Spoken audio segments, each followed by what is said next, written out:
fishing, it's in my soul.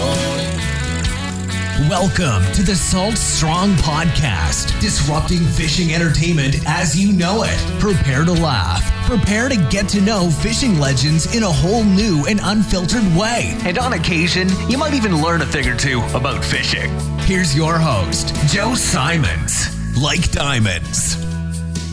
What's up, Salt Strong Nation? Joe Simons, like diamonds. We are back again, Salt Strong Unchurched, talking about something that happened to me recently, and that was the lack of a phone.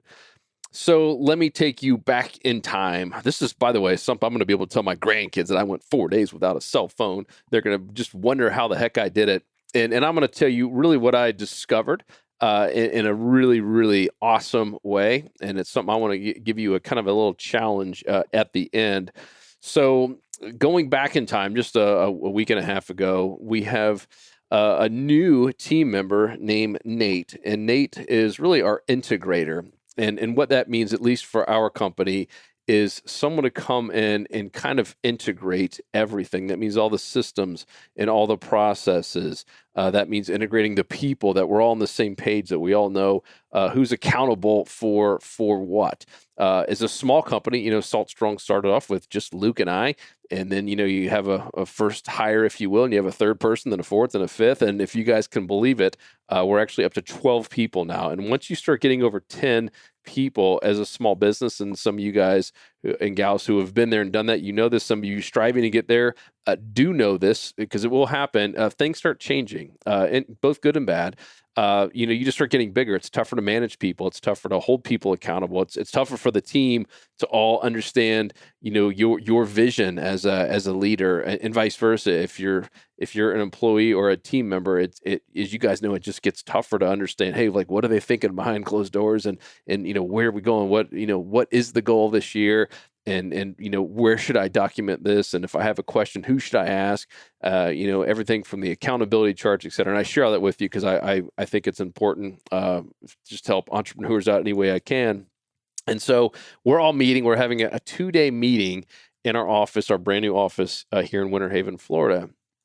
And the first day, it was Tuesday morning, and the very first day, we took a little break. And so the rule is like no phone, no laptop. You're not supposed to be on the internet. It's literally like old school whiteboard. It had a big old whiteboard, and none of the other internet stuff is supposed to be happening. So I obeyed the rules like we're all supposed to.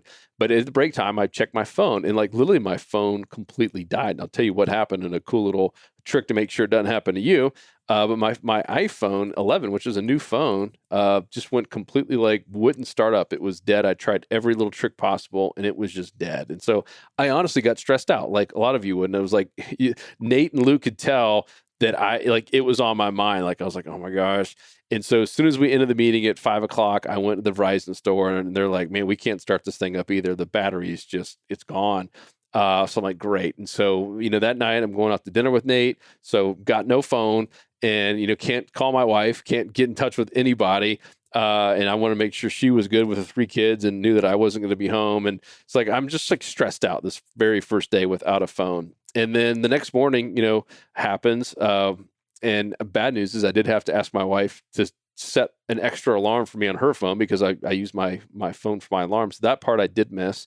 The next morning, it was weird. I think I'm so used, and I'm going to really throw myself on the bus here. Like the first thing I do is I check my phone, right? And maybe you're there, maybe you're not. If you're not, kudos to you. But literally the first thing I do in the morning, I wake up pretty early, usually 5:15-ish. So I check my phone. I want to see what messages. I want to see if there's any emergencies to put out. And that's like the worst thing you should do. And I know that. You probably know that, yet we still do it. And that next morning, that was a Wednesday morning, I woke up at first a little bit freaked out. And I was like, oh, this is actually kind of nice. I don't have to check my phone. I had a nice little peaceful breakfast by myself and had coffee. And I was like, okay, I can't check my phone. What am I going to do? And I have a ritual I do where I end up, writing a little bit in a kind of a gratitude journal and a little prayer. And so guess what? I extended that. I made it longer. I did a little bit longer prayer. I sat there in just complete silence a little bit longer. And I realized that day it was pretty awesome day. Like, once again, first day's horrible. Like, I was freaking out. Day number two, I was like, this is kind of nice. And I think at least in back of my mind, and tell me if I'm wrong here, but most of us kind of like think, oh, we have to have our phone on us in case there's any emergencies. And we kind of justify the same way that parents give young kids who have no business having a phone, by the way, and they justify. And I don't judge if you do, because we're going through the same stuff. But we all justify it by saying, well, what if there's an emergency, right? Yet we all grew up without phones, and we all are still alive today. And I don't know very many stories, if any, where the person, would have survived as a kid if they happen to have a phone. That's just so rare. But I digress.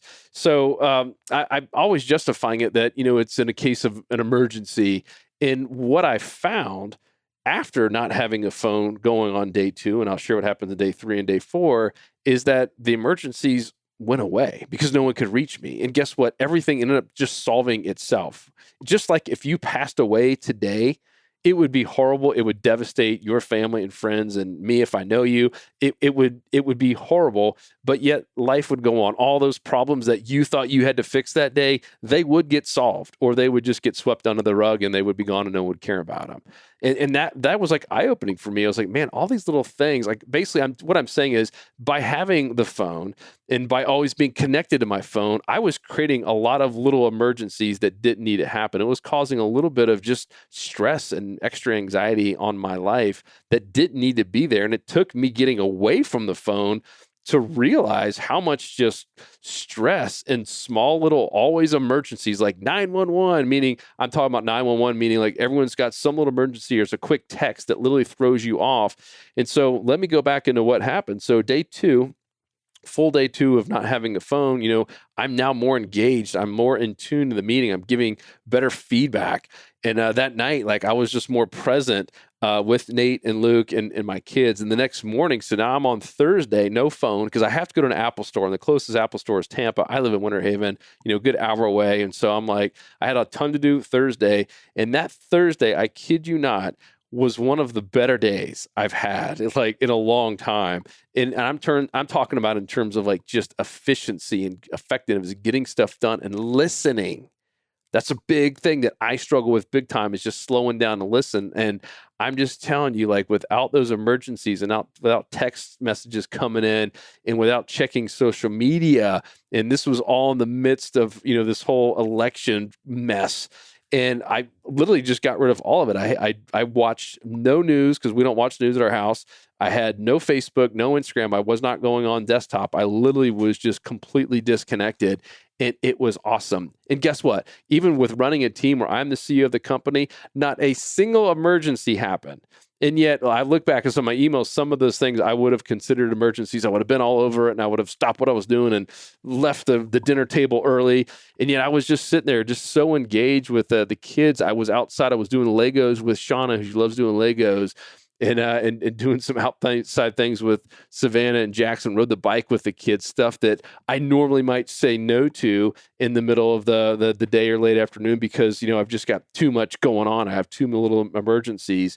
And I just want to share that with you because I really believe that if more of us took the time to do it, just to literally shut down our phones, and that doesn't mean you got to throw it away or get rid of it. I'm not even trying to advise that, but just getting away from it for a couple days, you will be shocked at the clarity you get.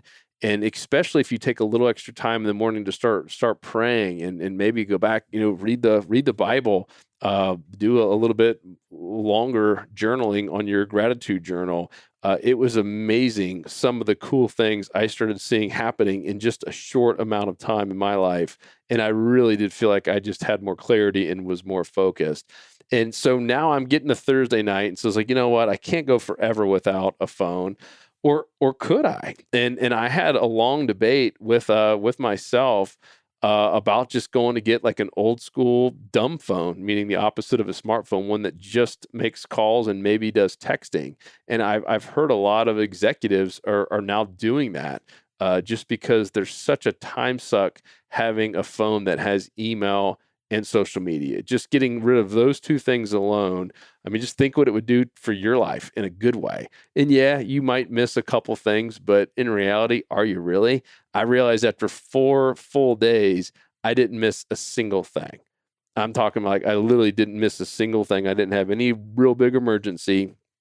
All my fears that about I was going to miss something or, something bad's going to happen, like nothing happened. It's the same way we grew up. If you're my age, we all grew up without phones. This is a new thing in reality in the big scheme of things.